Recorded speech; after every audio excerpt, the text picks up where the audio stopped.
Gawat, kantor bupati digadaikan oleh bupatinya sendiri. Ditulis oleh Juandi Manulang dari laman siwar.com. SDM, kemudian Bank Riau, bahwa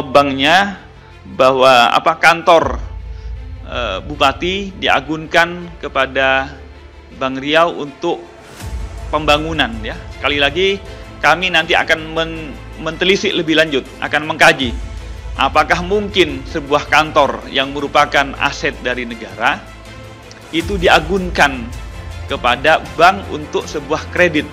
Karena namanya kredit perlu kolateral, perlu agunan, itu untuk menjamin agar uangnya atau kreditnya dikembalikan. Lain, sehingga saya katakan nggak korupsi. Saudara sekarang noleh kemana aja ada korupsi kok. Noleh nih ke hutan, ada korupsi di hutan. Noleh ke udara, ada pesawat udara, korupsi di Garuda. Ada asuransi, wah ada asuransi. Koperasi, korupsi. Semua ada korupsi. Nah ini sebenarnya mengapa kita dulu melakukan reformasi. Saya mengucapkan mohon maaf kepada seluruh warga Kabupaten Kepulauan atas kegiatan saya. Ke keluarga barangkali Pak. Kabar mengejutkan datang dari Bupati Meranti yang dikabarkan menggadaikan kantor Bupati Meranti kepada Bank Riau sebesar 100 miliar rupiah. Atas kondisi ini sangat tidak memiriskan sekaligus sangat mengejutkan bila hal tersebut benar-benar terjadi. Tak terbayangkan bila kasus korupsi yang membelitnya harus dibalas dengan menggadaikan kantornya sendiri. Namun kita masih ingin melihat kebenaran yang sebenar-benarnya. Kita tak bisa langsung percaya dan semua nantinya akan terungkap. Terlebih kita akan memahami bagaimana begitu dikecamnya namanya korupsi. Korupsi telah membawa Bupati Meranti ke dalam proses hukum dan kini dia harus mempertanggungjawabkan perbuatannya. Sangat disayangkan bila hal ini tidak dijaga secara dini karena akan merusak citra diri dan lembaga yang kita pimpin. Belum lagi berita kantor yang digadaikan ini harus clear. Apakah benar-benar itu terjadi? Jika benar maka semakin hancurlah citra diri Bupati Meranti dan sanksi hukumnya pun akan semakin bertambah berat. Perlahan demi perlahan semuanya terungkap, segala kejahatan yang ada pun terbongkar sehingga itu sangat merugikan beliau. Bukan itu saja, mungkin saja akan terbongkar kasus-kasus lainnya yang pernah dilakukan seorang Bupati Meranti tersebut. Kasus korupsi yang menimpanya saja sudah sangat menggemparkan dan sangat menyiksa dirinya. Ditambah lagi kasus penggadaian kantor juga demikian. Beredarnya kabar ini tentu saja tidak bisa diterima publik. Bisa jadi masih banyak kasus hukum lainnya yang harus diungkap secara jelas dan gamblang. Tak bisa juga dibiarkan seperti ini karena telah merugikan banyak masyarakat. Alangkah baiknya semua kasus itu bisa diungkap dan diberi hukuman yang setimpal. Penegak hukum tak bisa diam begitu saja dan alangkah baiknya terus bekerja untuk kebaikan bersama. Dalam konteks ini kita juga tidak bisa diam mendengar kabar ini. Kita juga harus mencari tahu kebenarannya dan kronologis kasusnya juga. Setelah itu kita dapat mengungkapkannya ke depan publik. Hal-hal seperti ini haruslah kita maknai secara baik dan seksama. Dugaan korupsi ataupun penggadaian tersebut harus bersama-sama diungkap. Bila tidak, kita akan terjerembab pada kasus yang tidak punya akhir. Karena itu, aliran uang korupsi yang terungkap perlu dicari tahu. Jangan biarkan uang rakyat hilang begitu saja. Sudah sepantasnya uang rakyat bisa dipergunakan sebesar-besarnya untuk kemakmuran rakyat itu sendiri. Hingga pada akhirnya hasil korupsi harus bisa dikembalikan pada kas negara. Dan dugaan penggadaian kantor bupati juga dapat diselesaikan atau dicari solusi dengan baik. Kasus-kasus seperti ini tak bisa dibiarkan menyebar begitu saja. Kita harus bisa turut serta mengungkapnya. Bagaimana menurut Anda?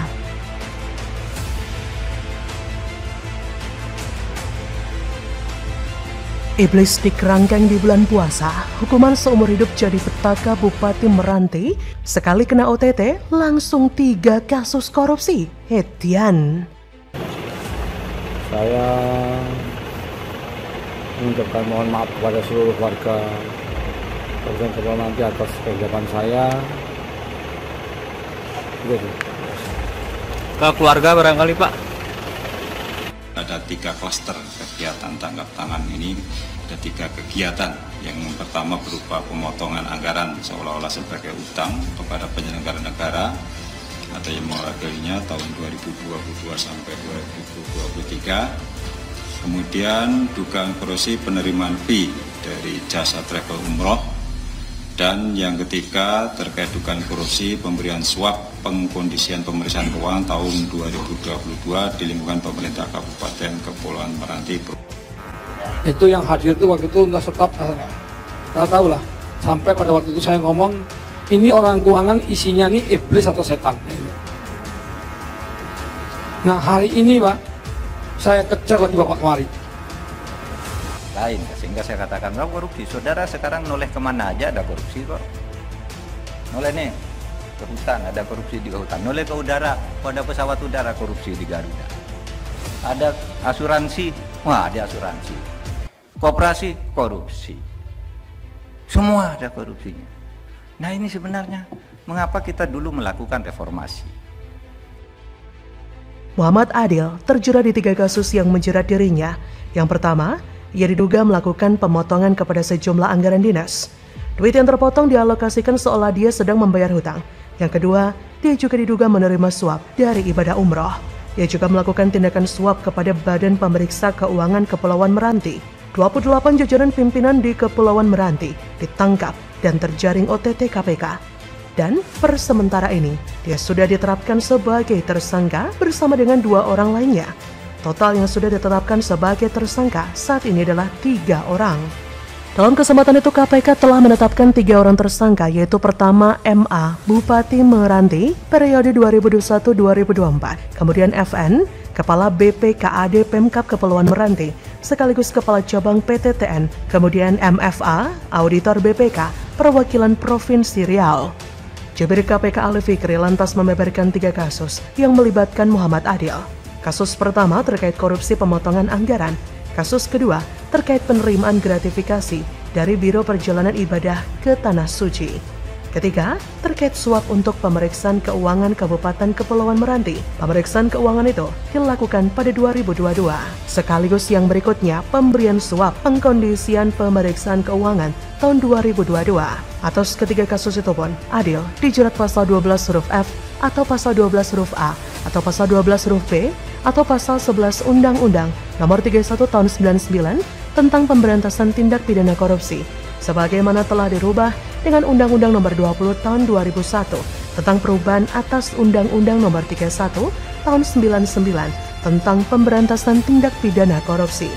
Sebagai pemberi, Adil juga melanggar pasal 5 ayat 1 huruf A atau pasal 5 ayat 1 huruf B atau pasal 13 Undang-Undang Nomor 31 Tahun 99 tentang Pemberantasan Tindak Pidana Korupsi sebagaimana telah diubah dengan Undang-Undang Nomor 20 Tahun 2001 tentang perubahan atas Undang-Undang Nomor 31 Tahun 99 tentang Pemberantasan Tindak Pidana Korupsi Co pasal 55 ayat 1 ke 1 KUHP.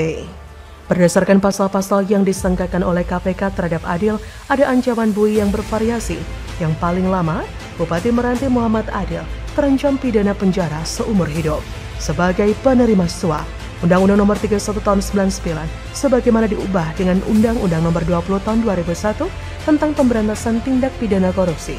Pasal 12 huruf F dan A, ancaman penjara seumur hidup atau paling singkat 4 tahun dan paling lama 20 tahun. Pasal 11, ancaman penjara paling singkat setahun dan paling lama 5 tahun. Pasal 5 ayat 1 huruf A dan B, ancaman penjara paling singkat setahun dan paling lama 5 tahun. Pasal 13, ancaman penjara paling lama 3 tahun. Bupati Meranti merasa paling benar ketika teriak-teriak memarahi Kemenka. Ternyata dia sendiri juga sama parahnya. Coba pikir, seandainya DBH lebih tinggi, mungkin bakal ditilap lebih banyak lagi. Ada sebuah hal lucu yang diyakini sebagian orang, jika kepala daerah ngamuk-ngamuk di luar batas kewajaran atau lebay melebihi kadar normal, biasanya ada yang sedang ditutup-tutupi. Ternyata ada benarnya juga. Dan yang paling lucu adalah masa lalu bupati ini yang sempat viral karena pernah ngamuk-ngamuk terhadap Kemenka. Ia pernah dengan lantang menyebut Kemenka berisi setan dan iblis imbas dana bagi hasil minyak yang dinilainya tak sesuai dengan hitung-hitungannya. Kan sudah banyak kepala daerah yang sok heroik, terlihat garang dan dapat banyak simpati. Ternyata beberapa waktu kemudian, gol masuk penjara. Munafiknya terbongkar semua tanpa sisa. Yang merasa sok suci justru paling bobrok. Dan parahnya, sebagian masyarakat masih belum sadar juga. Entah terlalu bego atau disuapi dengan uang, sehingga nalar tidak jalan. Paling benar itu sahkan Undang-Undang Perampasan Aset, lalu Undang-Undang Pembuktian Harta Terbalik yang diusulkan Ahok. Dan kalau bisa, Undang-Undang Hukuman Mati. Kalau ini nggak ada, jangan harap Indonesia jadi negara maju. Uang rakyat bisa disikat habis-habisan. Maling teriak maling, ini adalah ungkapan yang cocok menggambarkan seorang bupati Kabupaten Kepulauan Meranti. Bagaimana menurut Anda?